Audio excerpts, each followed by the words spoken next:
Do the same thing, guys. Oh, we're live now. Yeah, what's going on, guys? We are live, section 128, and I'm here with Eric Holstrud and the honorous Foot American LAFC. I actually Yeah. forgot your name, and I'm really, really sorry for that, buddy. It's been so long.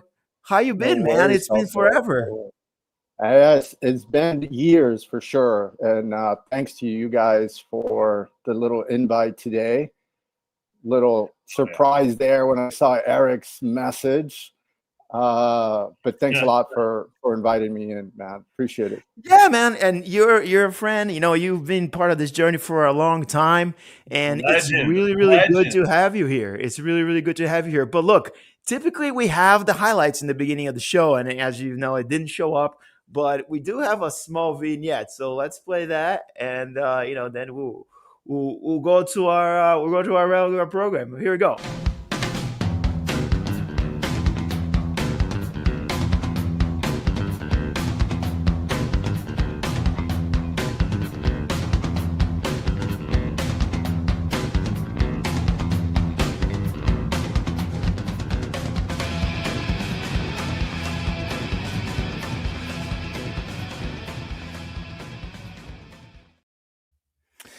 What is going on, everybody? Once again, I am Celso Oliveira. I am joined by Eric Holstrand. We're here with a very special guest who will be talking to us about Club América. And look, we are not going to talk too much about the Montreal game other than the fact that it was another snooze fest. I mean, there were goals involved, and, it turns out that we once again remain undefeated for how many games, but it was, of course, a very bittersweet 1 point on the road against, once again, a very weak opponent, which makes you wonder what's going to happen this weekend. We're here to really talk about Club América more than anything else. This is a massive game in my eyes, and there's reasons why I believe that. I was born and raised in South America, where these types of competitions is where you measure a squad against the world, and I'm very excited for this week. So Fernando's here for that reason. I love Fernando's opinions on X. He's very, I would say, genuine, for lack of a better word. He's known as the Foot America LAFC. And thank you for putting your name. I had a complete blank meltdown because I've been partying this weekend. It is Memorial Day. I appreciate y'all being here. And we're going to jump right into it because, Fernando, you've been a fan of both teams for essentially, as far as I know. Club América has ran really deep for you for, as far as since you were probably born, and I know you have some roots there, but is this, and I'm going to open with this, is this really the biggest game for both teams? And you know that the histories for both are different, but I want to open with this question. Is this the biggest game for each of these teams, given what's on stake? Go ahead. Thank you. Thank you guys for having me. It's amazing to be on with you guys. Thanks for keeping it up. Thanks for staying on top of everything LAFC. It's awesome to have you guys still go on. This question is really interesting, Celso, because last week, when we were watching Mexican football shows, programs, didn't matter what network, they all asked, is an international trophy the only thing left for Jardine, the Brazilian coach, to win? I mean, after three, we said if they don't win this fourth champion, which they lost, it kind of sucks. But really, international competition, is Jardine's Achilles heel, basically, because he's choked out of CONCACAF champions twice, right? Mm-hmm. So this may be the biggest game for him internationally when it comes to internationally, because he needs something out of this season, and he needs to at least get to the World Cup, the Club World Cup, and come out of the stage group, because choking in the stage group is not an option here. Yeah, especially for Club América. Eric, welcome from Oklahoma City, baby. I'm glad to see you back. I hope everything's going well with you there. But same question to you. I had an interview with Marlon, and I don't know if you saw parts of it, but I asked him, did it connect yet with you guys that this game can put you on a track to play against Chelsea and some of the biggest teams in the world, right? I don't feel like AFC has fully connected the dots. What's on stake here?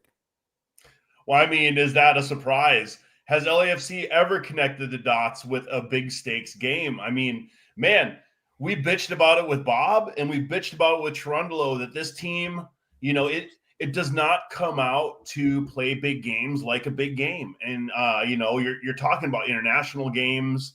And then I bet you, I want to take a sec back and just say, hey, man, I'm super happy Fernando's here. Fernando, aka Foot, is a legend in the LAFC community.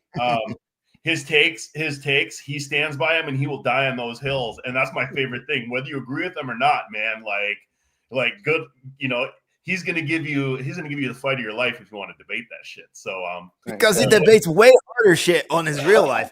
So this is like a cakewalk for him. As far as Jardine, and it's interesting to me, and I would bet you Fernando, like if he loses this game, he's fired, right? Mm-hmm. I mean, it's a really interesting thing, right? I mean, how do you fire a guy that won 3 league championships in a row and got to a 4th final in a row, right? How do you fire that guy? It's kind of he's the Liga MX Cherundolo, isn't he? Where he always gets there, but except he won 3 times in a row. But I mean, he didn't choke twice in the finals. It is, but it's the thing that a lot of analysts were talking about this week between Mohamed and Jardine, right? Like Jardine has been on a project. This is like his 4th tournament type of project. He's had the same team basically, right? But he's had 1 or 2 players come in and go, right? But Mohamed, it's the kind of coach that comes in, fixes the team, wins, and then the next tournament he jumps ship. He gets bored, he doesn't get what he wants, whatever, right? But he's not a project type of coach, whereas Jardine is a project type of coach. And from a fan point of view, 99% of the fans would not want him fired. The club had a meeting today. The owners had a meeting today, right? But if you ask the 99% of the Club América fans, I don't think that they would even come close to say, yeah, we need to fire him. They want the owners to dump money on him, right? In order for him to get players, in order to get to another final next year, right? Yeah. No, and I guess going into that, it's not always whether you lose a big game or a final. Sometimes it's more how you lose the big game or the final. Like, for example, when LAFC played Miami, going into that game from the beginning, I think everyone said, this is going to be a really hard matchup. Miami was basically on fire in the league. And they're like, if we lose to Miami, it's not a big deal. But then when you go up basically with a 3-goal lead with 80 minutes to play in the game and you choke away a 3-goal game to lead, like all of a sudden it's a much harder pill to swallow. And I think with LAFC, obviously, and I would almost say CONCACAF, like this is probably the biggest single game in Federation history. I mean, this is basically like a $10 million game.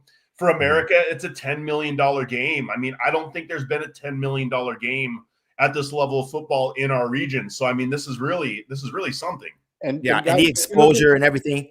Let me just interject real quick because there was a lot of noise about players not getting paid for this Club World Cup journey, right? Which kind of opens up all this money that we're talking about. But talk about player motivations and what they're motivated by, and they're seeing this huge part in MLS so far. It made some negative headlines, and we can debate that if you want. But the truth is, the players are like, "Hey, we're just playing extra minutes here, and there's really not an extra bonus for us."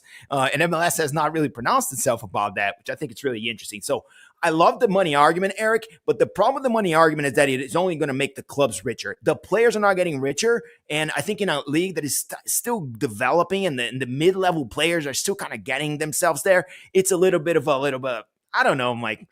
Come on, now share the pot, right? But look, let me just talk real quick about the format and what's at stake, because again, I don't think it connected to these guys. The games that LAFC or Club América would play, which is, I'm looking at the Leon old schedule here, right? It would open up on June 16th against Chelsea, right? And Fernando mentioned something really early, that the stakes for Club América are slightly different, I believe, for LAFC, because what? The second game would be against the ES Tunis, which should be technically the lowest and easiest team of this group, right? And then the third final game of LA or Club América is against Flamengo, which in Orlando. with probably what's going to look like a bunch of Brazilians there. So it's going to be wild. I don't care how or if I'm going to be credentialed. I don't give a shit about credentials. I'm going to be there for that game because it's That's going to be probably the game I want to try to make too. And I'll set shop outside just to do whole interviews. It's going to be hilarious to see LAFC play in this sequence of games. To me, is unbelievable. So I want your comments. I'll start with you, Aaron. No, actually, let's start with you, Fernando. Let's talk about like you're looking at this group realistically. What do you think would happen to any of these teams if they go against these three teams in June, right? Given that and first of all, what an amazing opportunity to start against Chelsea, right? And then end with Flamengo. For sure. I mean, I was just looking up the last information on Club América. And remember, they played Chelsea in a friendly, right? And they lost 3-0. It's a huge opportunity for the whole team from top to bottom, right? Jardine as a coach, I mean, to be in the world stage, right? Yeah. The biggest market, etc. It's his big step forward, big leap forward, right? And then for the players. So I think it's more exposure for the players than it is for anybody else, especially for MLS players, right? MLS players are technically more ready right now to make the jump to a second tier European team, right?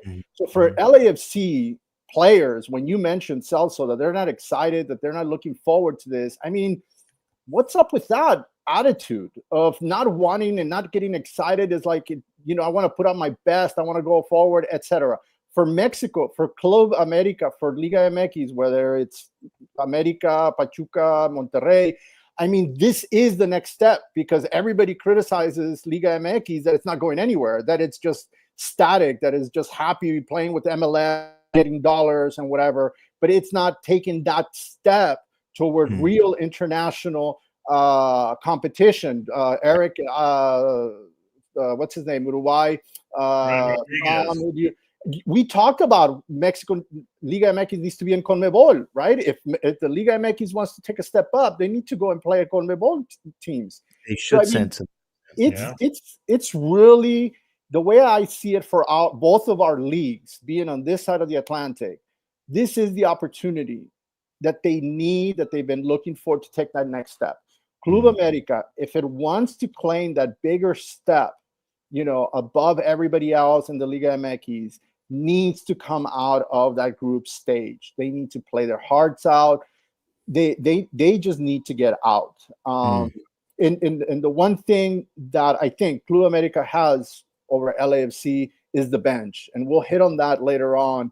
But if Jardine plays his cards right and starts playing football instead of experimenting the way he did in the last 5 games of the season, there's a good chance that Club América can come out of group stage. I mean, it's minimal what you need to come out of that group because the big thing is Flamengo Chelsea, let's say, right? Right. That would be the fight for the first place. Correct. Right?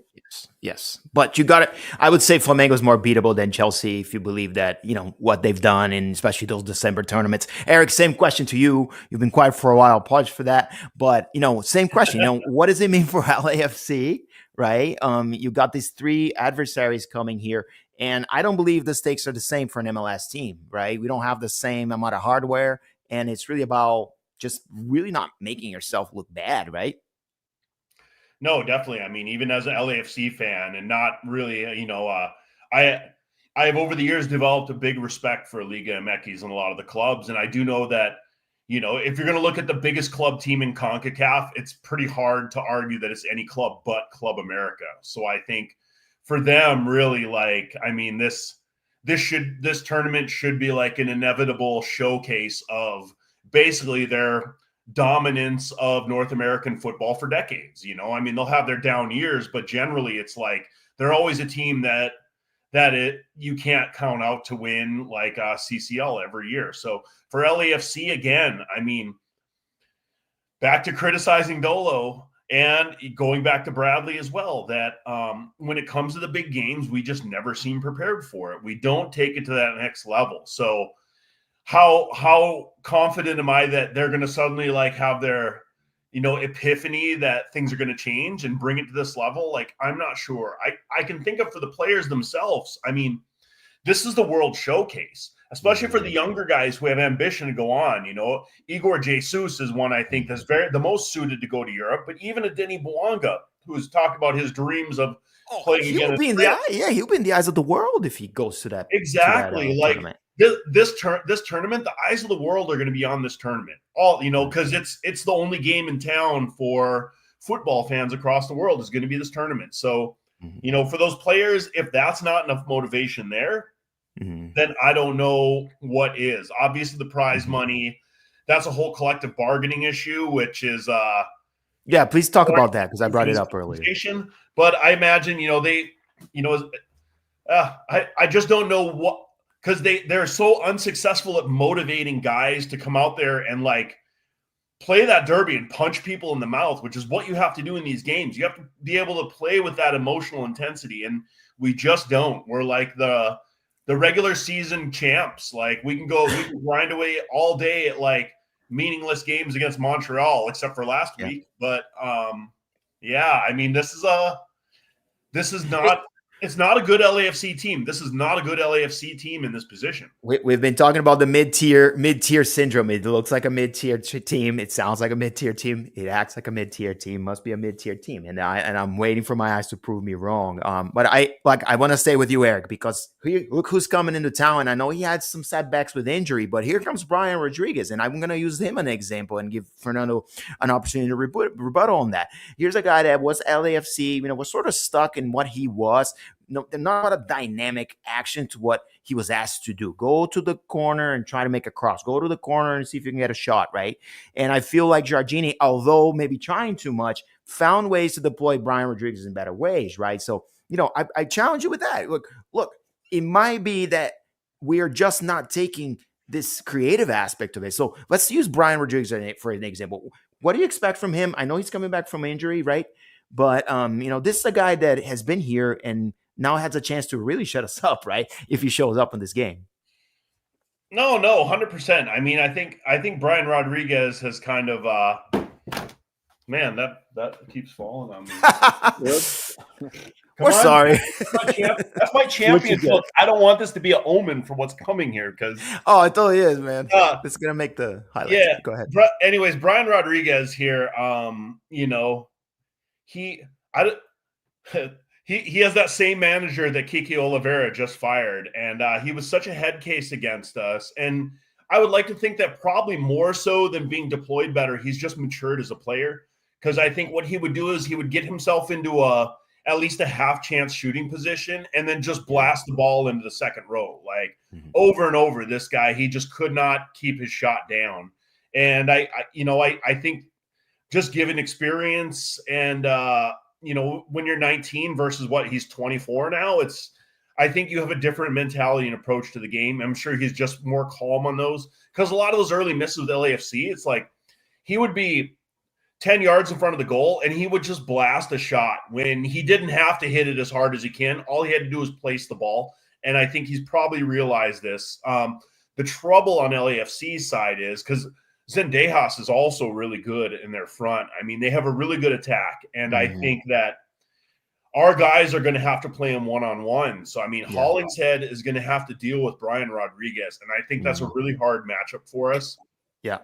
He should come off the bench that's what happened on the finals. I did a little bit of homework and he's been hurt. So Fernando, what do you think of B-Rod season? I know he's been hurt. Do you think he's going to be an impact on this game? And what have you seen him gain since he arrived at Club América? And what do you attribute to Jardine of his growth? I mean, you guys remember Gaston and I were all over B-Rod at LAFC. It's like pissed off at Bob for what I thought was misusing the guy. You got literally he's qualified as one of the fastest guys in Liga MX today. I mean, the fastest guy. And that's what we used to talk about with Bob. It's like, how could you waste? Remember, Bob was like, pass the ball, short passes. And B-Rod would be like, lightning all the way to the corner, get a ball, get a pass in the box. Hey, it's not always look, his statistics, 2024, 2025, he played 9 matches, scored 9 goals, 8 assists. right? 2023, 2024, 32 games, 5 goals, 3 assists, right? I mean, this season, this tournament, him and Sendejas were up there as the goal scorers. Hidalgo, Sendejas, B-Rod, right? Until before he got injured. And it did surprise me that Jardine didn't put him in the final game, right? At least 20 minutes to play. It did surprise me. Is he waiting for him? Did he save him for this match? Absolutely, he saved him for the LAFC match. That's the only logic that I see.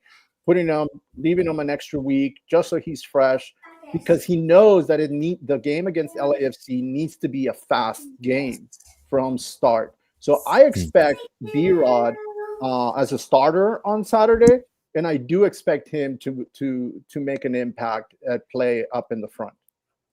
That's cool, man. Yeah, like B-Rod to me was a special guy. He still, to me, has had the most insane El Tráfico goal of all times, where he just cleared the whole left side and just left them talking by themselves. It was just insanity. Right. I love it. I really think and he's a special player. Athletic freak, and you can see it, the muscle twitch that guy has is it's special, and and he's young, and young people make mistakes, and he's gonna get better, and he's gonna develop some up and down. Look at Kiki Oliveira; he's an idiot, and he just, he's still he's in his third club. He's not doing well in Brazil.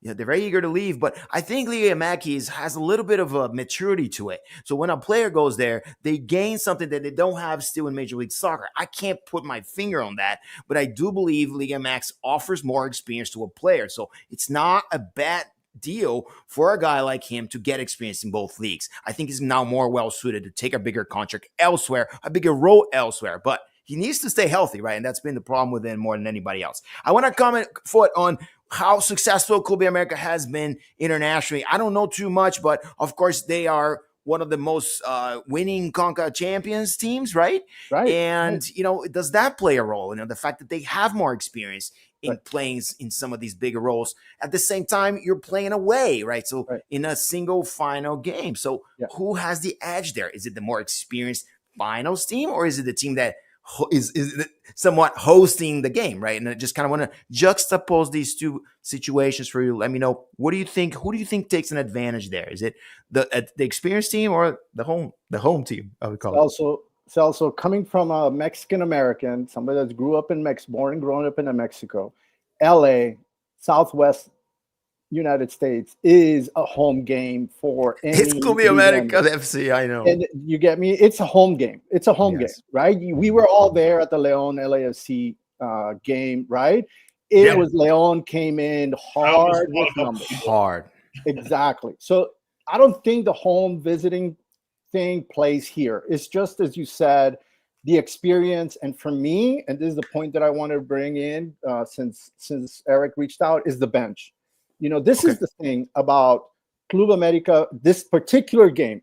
Club América is the winningest CONCACAF club, period. They've won the most in the history of CONCACAF tournaments, right? Number one. So we know that is. Two, remember that LAFC is the one that got kicked them out with Pio Herrera, Endolo, and then COVID, right? Yes. That was the major game. The other two games were friendlies, one in penalties, one lost at BMO, etc. Right? Leagues Cup. For me, every game needs to be won. I sat next to Pablo plenty of times, and I told him, bro, every game needs to be won, period. It's just you got to want it. Club América is coming in. Maybe Henry is the only one that's questionable because he got injured last night. Martin. But me, personally, I'm not a big Henry Martin fan at the moment, whatever. So I'm glad that he won't be a starter because I prefer Aguirre or Valdez up at front, right? Okay. But Club América has a huge bench. So, Eric, when it comes down to the 60th minute, and you're tied 1-1, Club América has more weapons on the bench than LAFC, period, right? So that's where Club América takes the advantage this Saturday. When you talk about the two coaches and the way they've been coaching lately, the last 5-6 games with their mentality, all Jardine has to turn around and look at the bench and put in 2-3 guys in, and in 20 minutes, they change the game, right? So this is where the advantage for Club América comes in right now.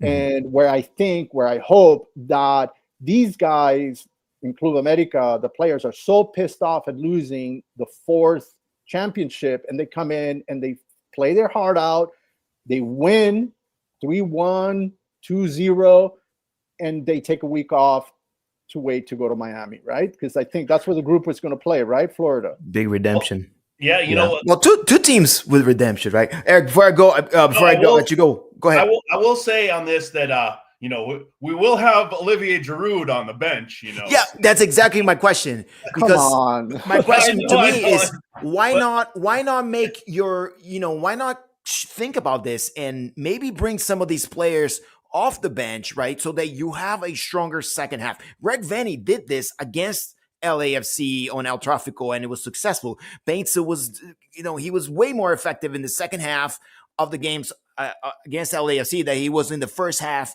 of the games against San Diego. So I'm giving an example of a place where maybe you need some of these guys not to start and bring them in the second half, but knowing the pragmatic LAFC, that's not going to happen. So, right. Eric, let's just shift it here. Let's talk more LAFC now. We're about halfway here. What's going on? Who starts, like Bouanga or Daz Giroud? Like, I would think Giroud and Under should actually start this game. Different from what we've seen in MLS. But who would you start from like this rotation that we've seen with LAFC, given what I just mentioned in terms of maybe we should finish with our best line, not start with it? Well, so here's one issue that I have with that is that one of LAFC's problems the last few weeks especially is we start really slow. And so if we're going to put some bench guys in, I mean, look, we gave up 2 to Montreal within like 20 minutes. So if we're going to put in our reserves with the idea of bringing the starters off the bench, like I'm not super confident that we're not going to be going into half down 3-0 and chasing a game like that, and so I think that's a big problem. As far as the front three, I think we need to go with our best, who I think is our best front three all season, which has been David Martinez, who I believe rested in Montreal because of his shoulder injury. Just for this game. Nathan Ordaz in the middle, who has proven himself to be the best 9 we have on our team. And then Bouanga on the other side. I think our midfield link-up play is a huge concern and has been a huge concern. And again, I know we're going to get Hollingshead and Palencia because we can't, Smolensk he's just not experienced enough for a game like this, and putting him one-on-one versus Brian Rodríguez, he's going to be a dead duck all day. We also look at the back line, like we probably should be putting Segura in to deal with Rodríguez because he's got a little more familiarity, but this will leave Marlon off the bench. So I'm not sure how that will go. And one of the things I wanted more to say to Fernando is that with LAFC, like the only thing we're going to have threatening is our speed on the wings. Like, is this something that Club America is vulnerable to? Or I imagine Liga MX, like they're used to fast wing players and they probably have good fullbacks to defend that one-on-one. Yeah, I mean, the defense has been doing really well for Club América. I mean, Pachuca, look at what they did with Pachuca. Look at what they did the first game against Toluca, right? Last night, it was a major mistake with that foul that led to the penalty, right? Still, the height, with LAFC, maybe an advantage. But you hit it, Eric. It's the dilemma for Dolo is, do I go in hard and try to get an advantage before half and then draw back and protect that advantage? Because it's very difficult to come back at the 60th minute and try come out from 1 or 2 goals down, against an America team that's physical. That's another thing that you got to consider. America is going to come in and they're going to kick around. B-Rod, he's not the 19, 20-year-old anymore. He's, like you mentioned, Eric, he's huge now physically. And he's gone up against big, huge defenders and won the battle. So Club América is not the touch, here and there. They're going to come in. They're going to come in hard. They're going to come in playing fast. And they're going to come in playing rough because the deal is we got to get you tired. We got to get you going. We got to get you afraid to make space, right? Because America's expecting LAFC to go with the 5 back, right? And that was the problem yesterday against Toluca. It's like how America couldn't break the Five defense back. yesterday. Oh, You know, God. Not the 5 back. It gives me Leon hypes, man. Not the 5 back. I mean, exactly what happened against Leon. Yeah. I will say, Right, but that's a good point. You might want to shorten the game. You might hold on, Eric. You go next. But like, you might want to go really defensive, though. I like being extremely conservative on these kinds of finals because mistakes count a lot. Eric, go ahead. Yeah, no, that's super interesting because number one, like, you know, and now talking about physicality, because if we have Brian Rodríguez coming down the left against Sergi Palencia, like Sergi Palencia got kind of ragdolled against Montreal the other day. You know, he's not a big guy. So if they stick Marlon next to Palencia, Marlon's a physical guy on the other hand, and he's a Brazilian player and he still plays like a Brazilian player, and they're physical guys, you know, and with Long in the middle and Segura over in a 5 back, as much as we hate a 5 back, I mean, you know, it's interesting that the way you're talking, that maybe this is the time for it. 3 center backs, huh? Is this the way to beat Club América? Like, if you're you know both teams. You watch both games probably more than you watch other teams, right? I think you still watch LAFC. It's like, how is it LAFC could potentially beat this team, right? And maybe they're probably gonna watch this final lot against Toluca, but how do they beat this team, Fernando? I mean, set pieces. Yesterday's 1-0 came from a corner, right? Lucky set pieces. You know, you mentioned Gerard with a 1-0, with a 2-2 game goal this weekend, right? I mean, that's your hope, right? Ordaz having being able to sneak in. You know, so Ordaz is kind of like the young Sendejas, right? Ordaz is very energetic, very fast. It gets all the way into the box like Sendejas does now. And shoots, right? Those are your weaknesses. Those are America's weaknesses, and that the guys in Club América lose their head and end up making dumb mistakes like the penalty. You know, so LAFC can take their shots in Club América because we're thinking maybe Jardine only changes Henry. You know, keeping in mind what he's been doing the last 5-6 games. Jardine might only change Henry for Aguirre and leave everything that was there yesterday because the guys are going to have a week rest, right? So basically, there's no excuse to put that 11, which did really well the first half yesterday and the game before. So for LAFC, for Club América, it's going to be taking care of the set pieces, but we have Malagon, right? We have the best goalkeeper in Liga MX. We have a guy that knows the box. We have a guy that, you know, dives, flies, everything. And so the major weakness that I see are set pieces because those killed Club América in the last 3 games of the season. All right, so we need to have great set piece play, which I never see. It's gonna be like 3-3, and then we need to play 3 center backs, which we're terrible at. You know, thank you. One of the other, I don't think 5 back's the way, but 3-5-2 is the way. Eric, go ahead. Yeah. No, another thing I want to mention that I thought was funny is against Montreal. It's like a couple games ago, right? We saw LAFC do their first long throw in like 3 years, and they get a goal from it, and they haven't done another long throw in since. And it's like, why? Like, why? Yeah, I don't know if it was the surface of that place that allowed it. I have no idea, dude. I mean, it was raining. Or if it was Can you really describe at the time. Can you really describe Dolo ball today? Can you describe what it is that LAFC plays today? You know, I would think I can't. I think it's like you play better without the ball. You allow your opponent to pass around and try to exploit counter striking. And you rely on long balls to Denis Boanga to create shots, and you're basically hoping that there's a second chance opportunity for your center forward, right? Whoever that may be. So it's not fun because you're allowing the other team to play before you can do anything. Eric, what is your version of Dolo ball? I love that question because to me it's like you just play good without the ball. You're a good defensive team, so you better have it. I think like at this point, the most flattering way I can describe Dolo ball is that it is trying to bait the opponent into making a mistake that you can then counter press and win a transition. Gang and pressing.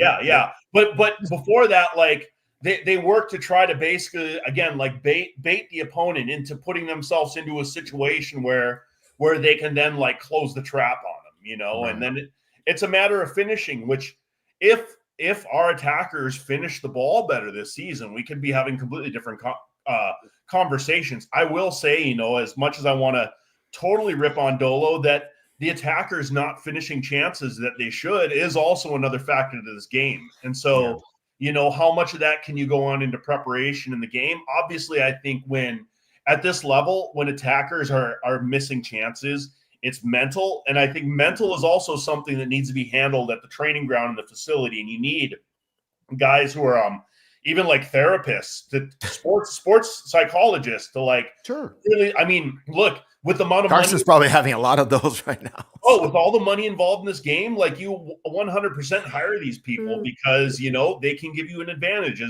As much we're all like middle-aged now. And when we were young, you just rub some dirt on it and this is all a bunch of shit. But like, you know, these days it can demonstrably give you an advantage. It's almost in the way of like sports science and how they do load management using, you know, the algorithms and data oriented. Yeah, a lot of data. Look, two things that I thought about this game against Montreal that I don't like, and you and I, Eric, talk about one of them, and I want your opinion on this one, Fernando, which is Frankie Amaya comes in. I don't know how much he's making right now, but at the same time, he took Edward Atwista's spot, and for a long time, we had a void for that position. We just got Frankie Amaya, and now he's basically part of this rotation of player, and he was Edward that was already here, acclimated, and it was doing a pretty good job for the team. And he's kicking ass in Orlando. I mean, he's not kicking ass, but maybe he's doing really well. Had a lovely dime this weekend. So don't you think, Eric, that we're basically sometimes trying too hard? We're bringing in a lot of these players. We talked about this every, other episodes, right? But look at Edward. He would have been a great piece for this bench. And now our bench looks disfigured. And Fernando's saying, hey, look, you have no depth to play against the Club América. Yeah, I mean, I think, again, in Atuesta, Igor Jesus, Marky Delgado midfield would just absolutely be slaughtering things right now. Tillman is just not having the season. Tillman's best season, I think, was last season, and his best season is really off the ball. He's a bit of a liability on the ball. He creates too many turnovers, and he's good at pressing. So, I mean, in this case of this game, and again, if we're going to go back to if we're doing a 3 center back, I think you stick with Delgado and Igor Jesus in the midfield, and I don't know if you sneak Marlon in. Yeah, I like that 100%.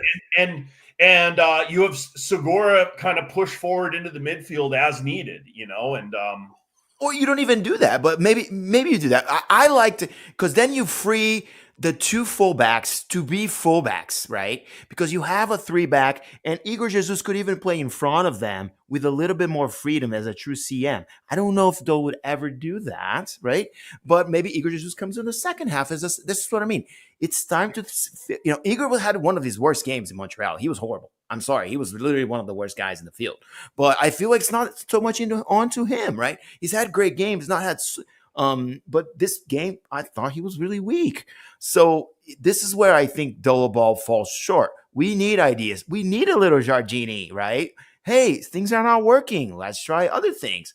But I mean, LAFC says they're trying. Wait, we're trying. We're trying different things. Do you start Frankie Amaya in this? I mean, I don't think he's pretty new to the team, and to throw him into the game like this, it's like, I mean, what do you think, Fernando? If he starts and things go bad, it's a good thing that Dolo's leaving at the end of the season, because, I mean, talk about like people being pissed off at personnel moves. I mean, and that's another thing with this game. With such a big game on the line, like throwing, let's look at Horta back in the day. His first game was in El Tráfico. He gave up a mistake to basically lose the game, and he never recovered from that for the team ever. Yep.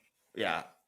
Well, no, I think the Giardina is a lot more. What you guys described Dolobal as, it's okay, right? It's typical LAFC since the birth, right?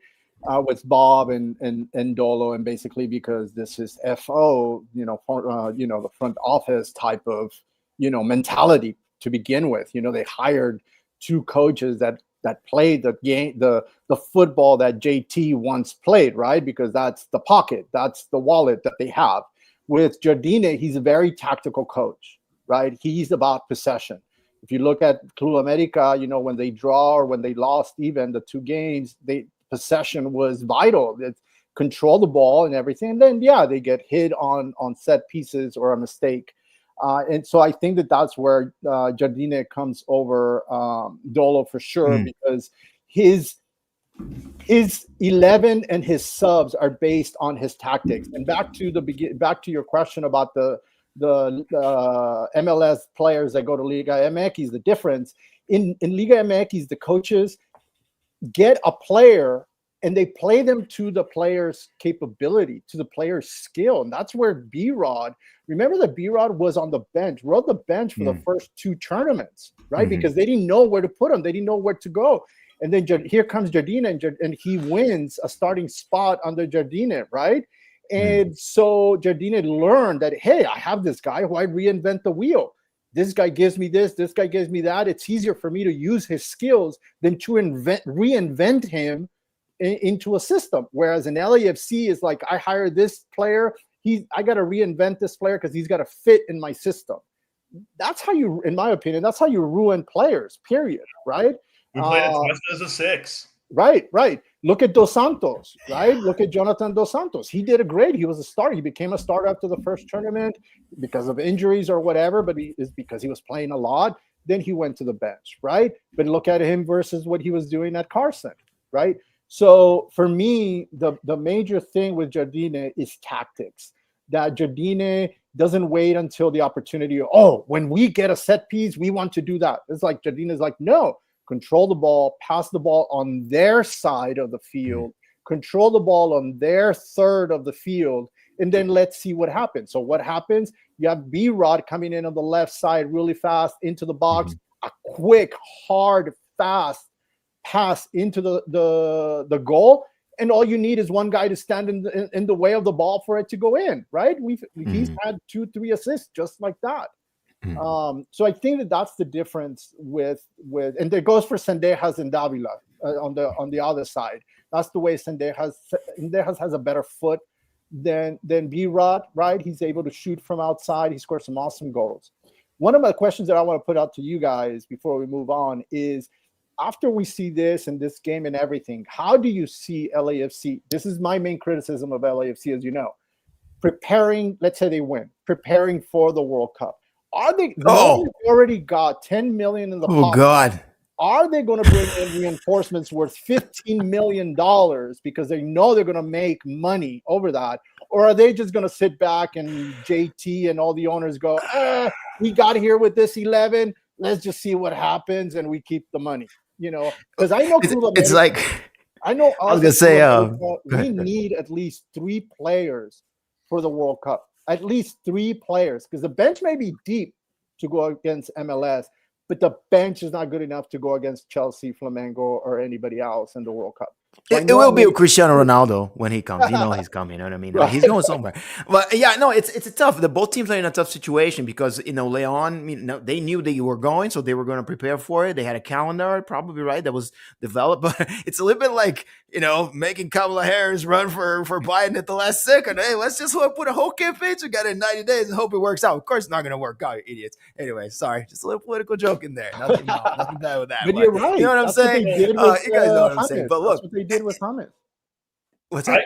I can tell you number one, what's going to happen is yes. And I want to know if Dolo gets fired. If this is my question, and please, what's going to happen? But if LAFC does lose, does Dolo go, right? Or we're going to just first throw him away with Vanny. First, let me get Fernando's question. All right, let's do it. Which is basically like, is LAFC going to spend that $15 million on a player? No. And here's one of the problems. Well, all right, I guess there is a scenario in which they could, but this has been talked about.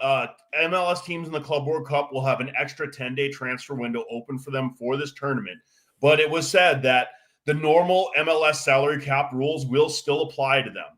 So that means that they can't really spend that money unless, Cengiz Under, his loan is going to be ending. So if they terminate his loan, they will have an open DP slot.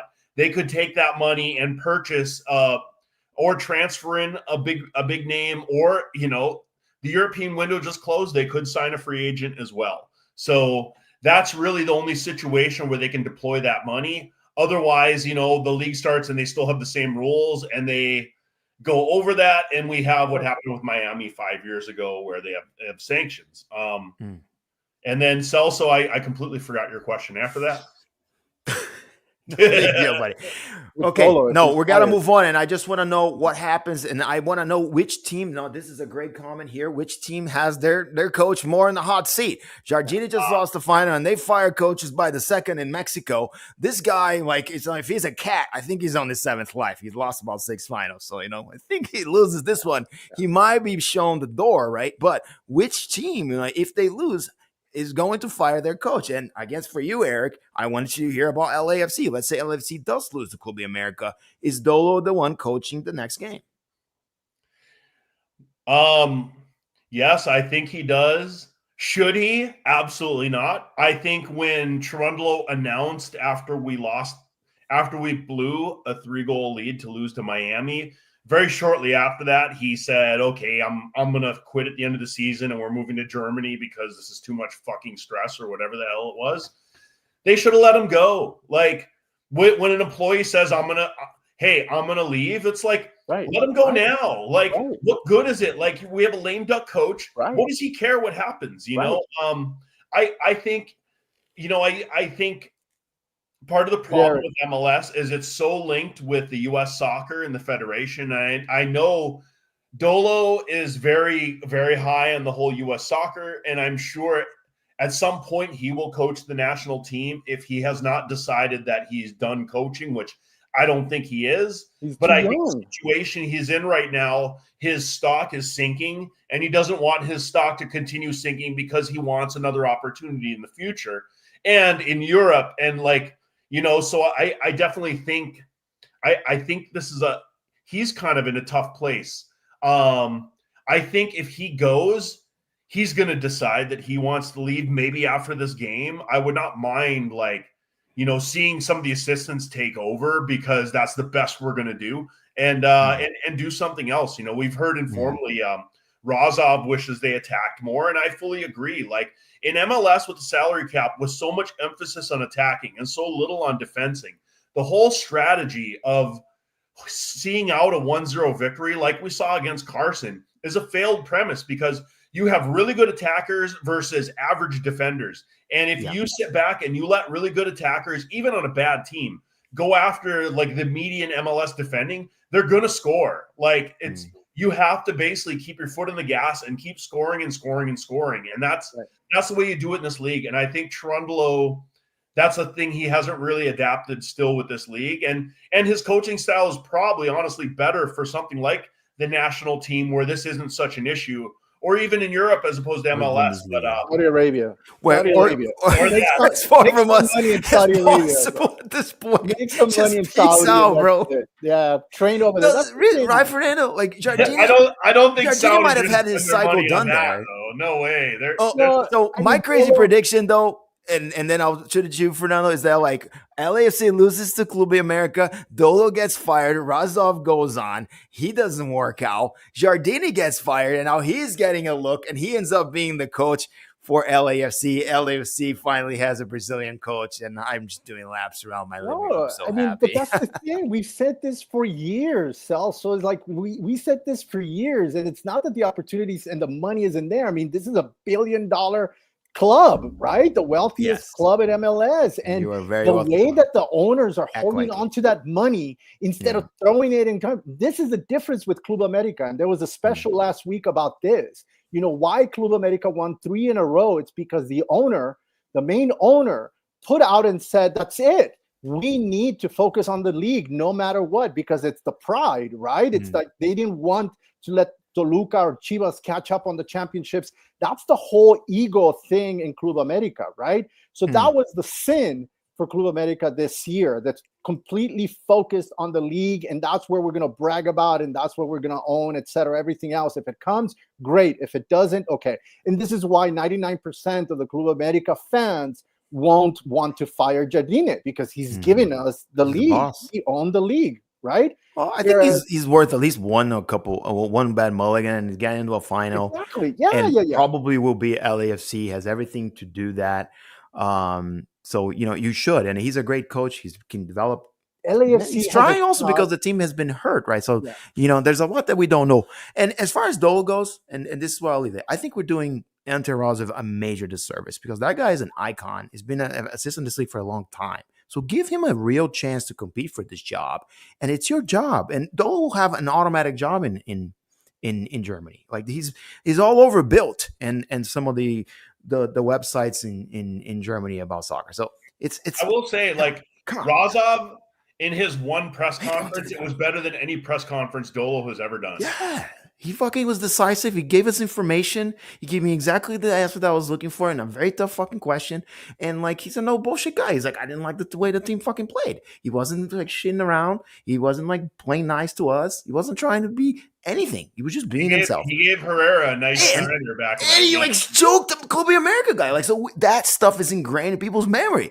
Look, by the way, if this happens right here, guys, Dolo has to be fired. Like, he will be fired. Like, there's no way this guy gets shelled 4-1 at home from Club América. An embarrassing outcome and not get fired. This is at really home. bad. An embarrassing outcome. It's fault too. An embarrassing outcome at home should be an automatic goodbye. Automatic. You already said you want to go, and this is the thing that I said. Just get the fuck out. He was going to go.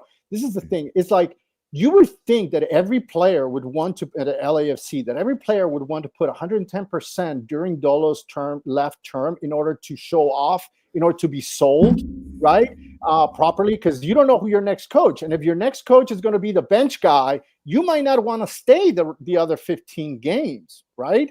Because it's going to hurt you as a player, your value as a player. For Dolo to just sit back the last 5 games or the game since he announced and not throw 110% and make his team win, so that he can show everybody.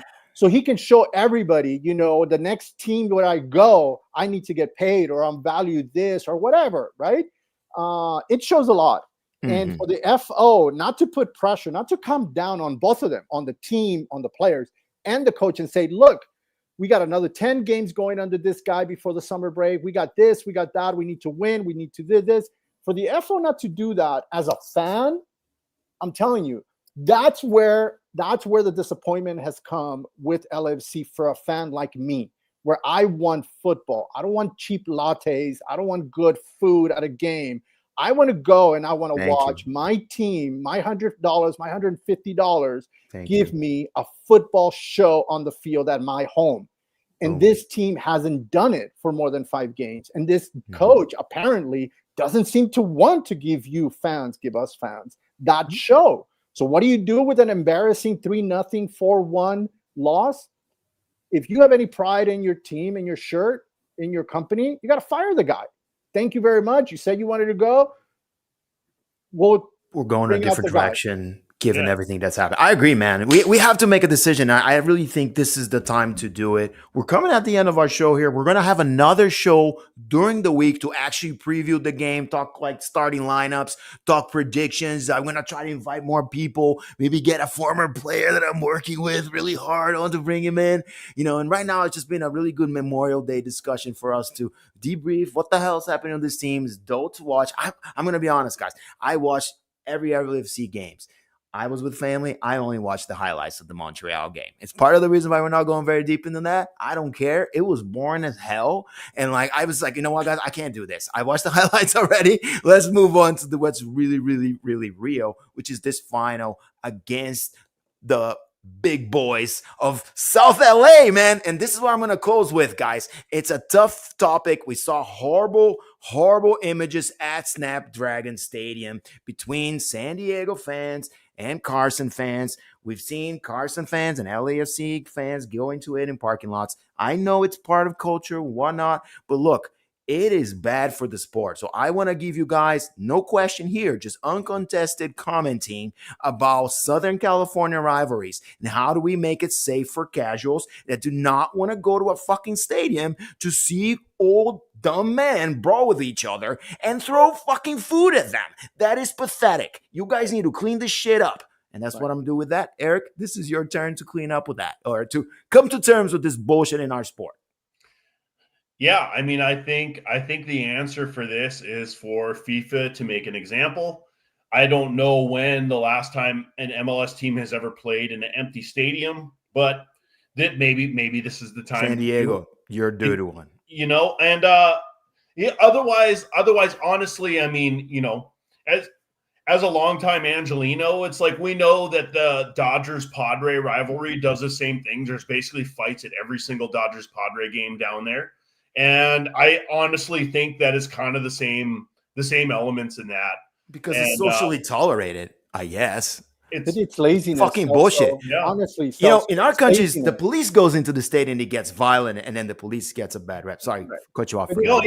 We'll see what happens. I mean, it's a matter of basically like finding the people responsible on video or whatever doing egregious things. They certainly should have a bunch of cameras in the stadium they can go to and giving people bans. There's a way to prevent it, Eric. There's a way to prevent it. Number one, we all went to the Leon LAFC game.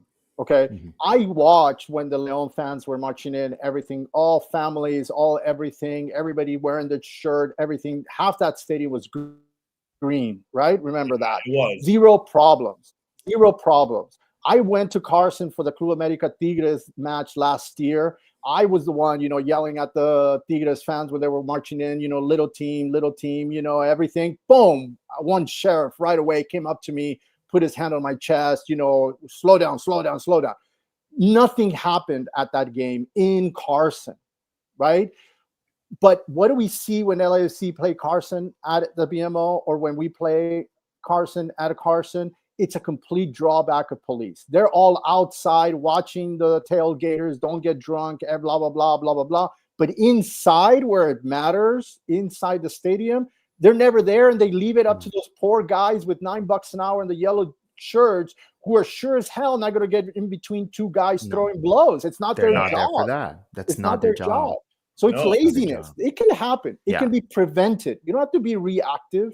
It can be preventive. It's just, does BMO want to prevent it, or they just want, you know, to be lazy? Because they just got to spend a little bit more money on real cops in every section. Keeping an eye on, like you said, once somebody sees a cop, shoot, you know, you stand down. Your demeanor changes a little bit. You don't. Again, we got to figure out. I reached out to LAFC for comment on this. I'm still waiting on an answer. I'm giving them their time. They're not really declining an answer, but I will continue to investigate the story. I think it's a very interesting story. I grew up going to stadiums in Brazil, and violence always deterred me from further going. So if you want people to grow passionate in our sport, we have to keep it clean. And yeah, you know, you wanna hit on guys, that's fine. But like, understand that you're part of a bigger thing we're trying to grow here. And I'll say on this issue, you know, if the league wants to go full Big Brother on it, you know, let's look at Palmeiras. You know, Palmeiras, they don't even issue tickets. You go to the website, you submit your face. It's a facial recognition. They issue you your ticket. When you show up at the gate, you scan your face in a camera. It recognizes you and the gate opens. If you can't make it to the game, you can't sell your ticket to another party because it's attached to your face. You can only sell it back to the club, who then sells it back. And one of the things that happened, I believe, was the Cruzeiro game. A bunch of Palmeiras fans went crazy and attacked a bunch of restaurants, attacked a bunch of people. And they ended up using using cameras that they caught the people, went back to Palmeiras, who matched it with a facial recognition, and they were able to go after people like that. I mean, so if the league really wanted to, if they wanted to get draconian on this, they certainly could, you know, and the tools are there, and it's already used in Brazil. So it's just something, if it continues like this, I'm sure this will be a direction that it needs to go. It has to be. Otherwise, you know, we're gonna start seeing less and less people attend these games. And by the way, good job on that comment, Fernando. LA is a city of champions. We reward good sports. The Dodgers, when they had bad records, people were not going to the games. That's what we do here. And I continue to believe this is the way to go. So good luck to you, Carson. Things are hard there, Right. and we'll leave it at that. But I again, I want to really thank you both for being here. It was a great conversation. We've done an hour of it. We didn't Fernando, even really get into the nitty gritty of it. Thank you to Fernando. And the one thing I'm super jealous of you of, like I said, in the green room, is that no matter what happens, you have a team going through that you're going to be able to cheer for. Right. So I'm a little jealous of you for that. So I have a lot of people in that situation. daughter's LAFC shirt here, to show you. Are you going to the game, Fernando? Again, or yeah, I've tailgated with you at many games. Nobody can ever question your love of LAFC. Like nobody.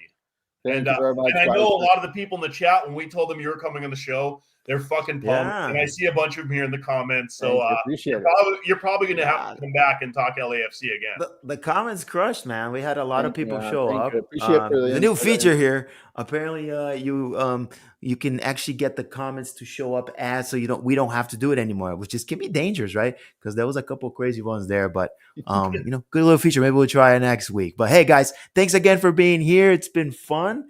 LAFC is off right this midweek, even though MLS will continue because we have the big game with Club América at the end of the week, and I will be there if they approve my credential, whatever that means. But it should be a fun game no matter what. And I'm planning something big here, guys, for the pregame. Hopefully it works out more next show if you guys are here, or if you're follow us on YouTube. That's probably the best way to watch us, since you can add some comments and be a part of the dialogue. That really helps us if you follow us there. Otherwise, we are trying to get on X, which again didn't work out, but I think we're close. It won't take our money. What the fuck? It just doesn't want to take our money. I'm like, Elon, take my money, man. But he doesn't want to. But we'll figure something out, and next week we'll try it again. So we'll see you next week, guys. Thank you, guys. Good luck. Thank you. Talk soon.